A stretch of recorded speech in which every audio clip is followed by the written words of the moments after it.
What's going on, guys? It's Vintage Brian here, and we're back to do yet another video this week. If you've been here before, welcome back. Sit back and relax to watch this video, and if you're new, welcome. I make banger videos for you guys to go ahead and watch. I hope that you enjoy, and if you do like this video, make sure to go down below, click the subscribe button so you can continue to watch all the videos that I drop for you guys. This week, we're going to be showing you my favorite top 10 of my entire sneaker collection. So sit back and enjoy.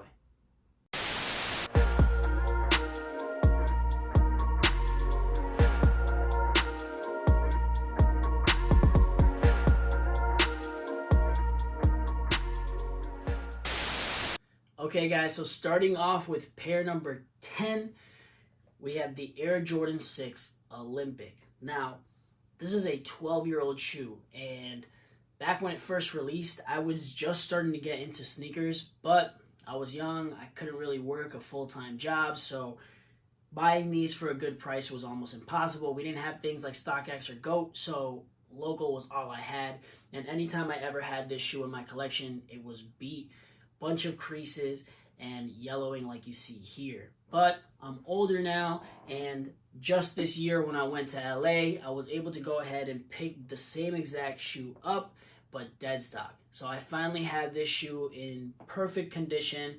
A little yellowing on the bottom. I mean, it is a 12-year-old shoe, so I'm not expecting this to be completely clear.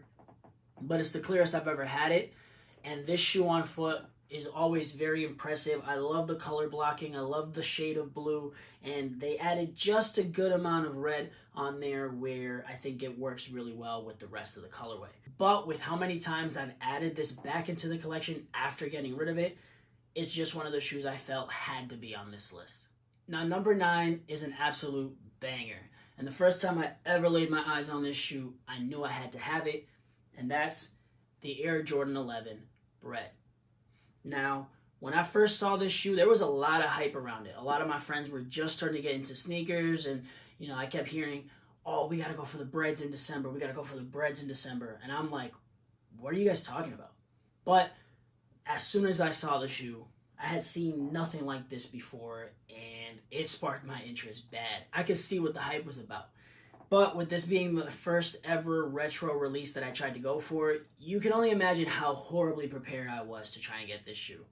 But my parents tried everything they could to get this shoe. People back then were really getting hurt trying to go for these retro 11s. So, that was a big red flag for them. But they got close to getting them for me. Unfortunately, I was unsuccessful. And for that reason, when they dropped in 2019 and I was able to get myself a dead stock pair, it meant the world to me.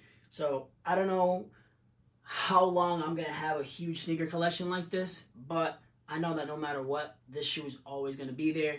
And on foot, the Air Jordan 11 just looks insane. I mean, it's a beautiful shoe, whether you're trying to play ball or just trying to wear it like a fashion statement. Pair number 8 is the Air Jordan 3 White Cement. Now, this is the 88 Dunk Contest release.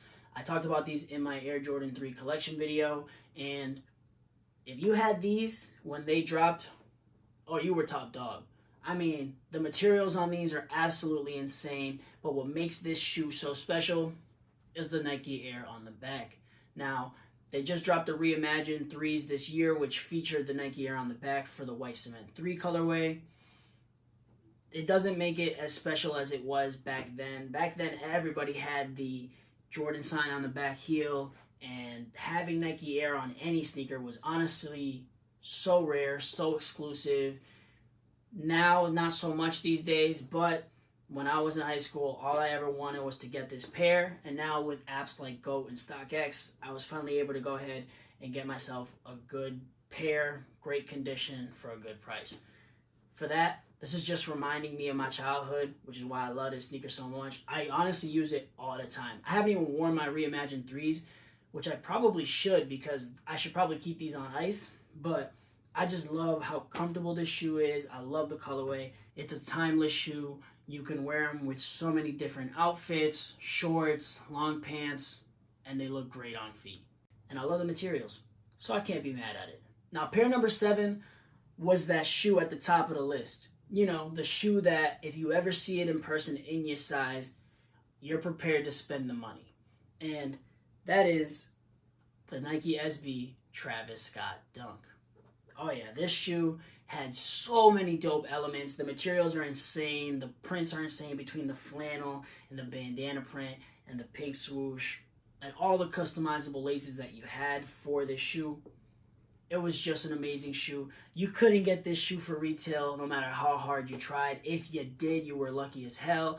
And on his website, it was even harder to get them because they came with a nice, dope box. But I have this shoe now. I found it at New York Got Sold. I had a guy that was very fair. I was able to show him the market on the shoe, and we went back and forth probably once or twice and agreed on a deal. So the fact that I was able to get them for the price that I did, instead of people gouging, because I mean, people were asking like $400 or $500 more than what this shoe was selling for online at sneaker conventions. It was crazy. So the price that I paid was absolutely fair because it's exactly what I would have paid online, but I got the shoe right away. And it's very different for what a lot of shoes are when you're wearing them. Nike SBs always kill it when it comes to the designs and the themes that they have, and I think that this shoe absolutely kills it. Now, pair number 6 might be a little shocking because there is a lot of hype stuff in my collection, but that's the Air Jordan 1 handcrafted. And this shoe is honestly just so underrated. I mean, the colors on this shoe, on paper, they just don't work. But the way they applied them onto this shoe, between the materials, the 3M hits, and these kind of dope black/orange laces, this shoe was just honestly unique, and I feel like is super underrated. It deserves more attention than what it got. I mean, the fact you could get these after their release for under retail is kind of crazy. So in my opinion, this shoe really deserves more respect than it gets. I wear this shoe a lot because it has a lot of the same color tones that I wear for other shoes in my collection. And on foot, they really are a solid shoe. They are really comfortable. I feel like the quilted sock liner definitely helps with the comfortability of the shoe. But yeah, guys, this is such an underrated shoe.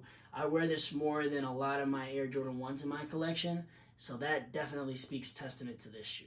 Now, this was purely coincidental, but pair number 5 is the Air Jordan 5 Shattered Backboard. And honestly, when this shoe released, it deserved a lot more hype than it got. Because I don't even think there's any other orange Jordan 5 colorways that have been released. I mean, at least not to my recent memory. But if there are, there's no way that they're as fire as this colorway. And the materials on this shoe are absolutely phenomenal. I mean, I don't wear my Jordan 5s that often because I do find them slightly uncomfortable. But the materials on this shoe absolutely hit. And when it's on foot, it's a really striking shoe. I mean, not too much going on, but the orange pops, and I think that that does enough to really carry this shoe well. Plus, the comfortability of this shoe is a huge win. It's one of the reasons why it's on this list, because not only is it a dope colorway, but I can wear this shoe all day long, and my feet don't hurt after wearing them. So that's huge for when it comes to Jordan 5s. Now, for pair number 4, I knew I had to throw this into my top 10 list, and that's the Air Jordan 4 Fire Red. Now, I talked about this shoe in my Jordan 4 collection video, but the materials on this shoe are phenomenal. On foot, there's no doubt about it, this shoe is just fire. There really just isn't much that's like this shoe when you put it on. I feel like that when it comes to almost all Jordan 4 colorways, but the way that they applied the red and the black and the gray on this shoe, it's just so fire, and it's implied in the name. But I have a lot of childhood memories with this shoe, not specifically for myself, but I knew a lot of people growing up that had this shoe where I lived and, you know, would play ball in them. So I've seen this shoe have some really bad days. I mean, I've had some people wreck these, but I don't want to do that to my pair, and seeing this, it's just like huge flashbacks to growing up, even though I didn't physically have them. Now that I do, I just knew I had to add this on the list. Now for pair number 3, we have the Nike SB Street Hawker. And I think that this is such a dope concept for a Nike SB. I mean, this is like having a Nike What the Dunk without the What the Dunk price tag. I mean, you look at these shoes and it looks like you're mixed matching shoes, and people always think I'm wearing the left of one pair and the right of another, but realistically this is how the release went, and it's phenomenal. I do wish I could, have the right to this shoe and the left to this shoe so that every once in a while I could actually wear a seamless like pair, but it's such a dope concept. I remember seeing these and knowing I had to get this dunk because with all the different things going on in my collection, I knew I had to have this dunk and I knew I had to wear it.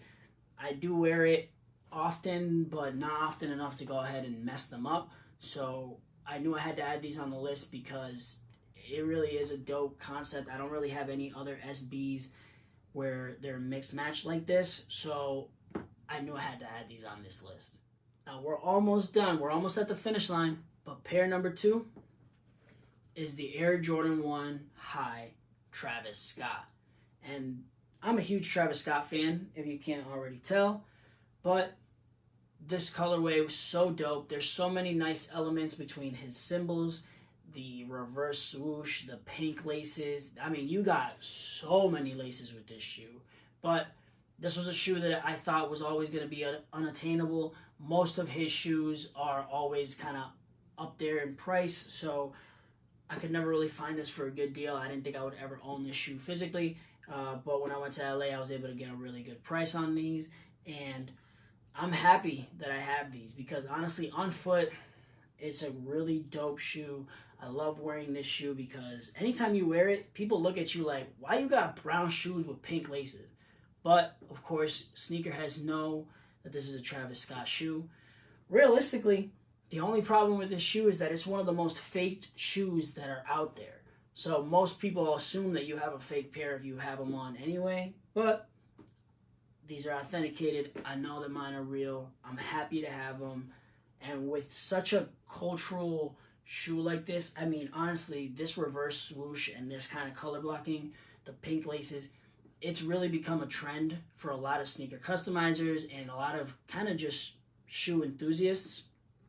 So I know that it has to be featured on this list because there's so many things that this shoe has inspired. It's got good materials and it's a dope colorway. Whoa.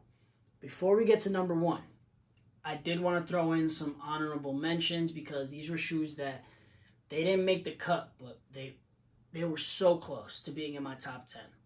And the first pair is the Nike Dunk Low Panda.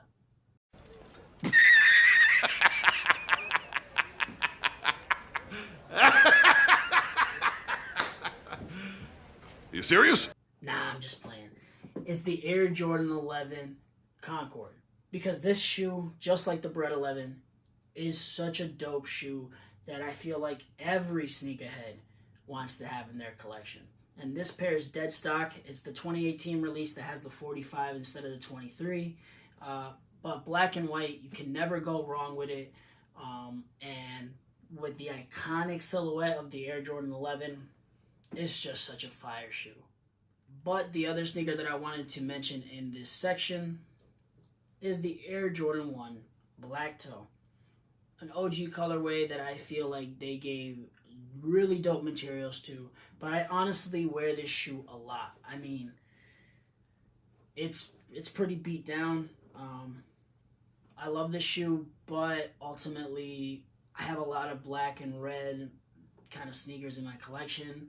Some that I do appreciate a little more than these. These are a little bit more beat. I just chose to go a different direction, but it was tough to leave these out the list. Not gonna lie. So here we are, guys. Number 1. What's my favorite sneaker throughout all of my collection? Well, it's the Air Jordan 11 Low Tuxedo. Now you might be wondering, why is this my number 1? Why did I put this above all my other sneakers? And that's because this was the first ever shoe I was able to get for a retail price. This, at the time, was my consolation prize for not being able to get the Bred 11s. And honestly, over the years, this shoe has grown on me so much more because there's really not another colorway of the Air Jordan 11, high or low, that has kind of had this color blocking. And it's so old at this point that you really don't see this shoe often, when you do, it tends to be messed up with the white leather being yellowed or just absolutely yellow bottoms. I've tried to keep these as clean as possible, and I'm glad to have these in the collection because, to be honest with you, it's what started it all. I mean, the Bred 11s were the first to put me on the sneaker radar, but these are what started this entire collection you see behind you. And for that, this shoe will always be my number one because this is essentially what started Vintage Brian, the guy you're looking at right now on your screen. So this is my number one, my favorite sneaker in my collection.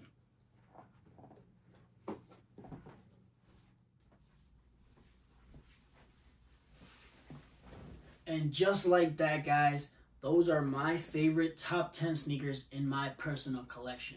Now, I feel like this is a list that as I grow older and I change my style up, how I wear my outfits, this list can change. I didn't realize how hard it would be to pick 10 sneakers out of all the shoes that I have. I'm not even done showing you guys my entire collection, so believe me, 10 sneakers it was way more difficult than I anticipated when I was planning this video, but I have love for all my sneakers. This was just a fun video for me to go ahead and do for you guys to kind of give you a little bit more insight on me. If you're new here, make sure to click that subscribe button so that you can go ahead and check out the rest of the content that I have on the channel already and what's more to come. But as always, guys, this is Vintage Brian, and we'll catch you on the next video.